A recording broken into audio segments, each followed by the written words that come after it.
Департаментом АФМ по Восточно-Казахстанской области проводится расследование в отношении руководства КГП на ПХВ Таза-Өскемен по факту хищения бюджетных средств, выделенных на содержание городских автомобильных дорог. В числе подозреваемых бывший директор и его заместитель, а также индивидуальный предприниматель.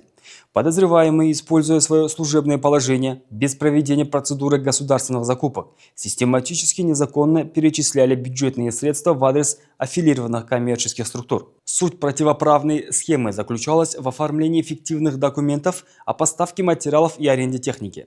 В частности, в документах указывались ложные сведения о закупе битума и песка для ремонта дорог, об аренде спецтехники с цистернами для откачки воды, а также о приобретении материалов для изготовления уже установленных 23 остановочных павильонов.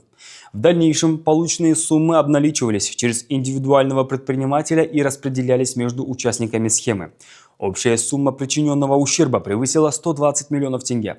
На преступные доходы подозреваемыми приобретены квартиры в элитном ЖК в городе Усть-Каменогорск, автомашины BMW X6M, Subaru Forester, а также земельные участки, на которые с санкцией суда наложен арест. В отношении бывшего директора КГП избрана мера пресечения в виде содержания под стражей сроком на 2 месяца.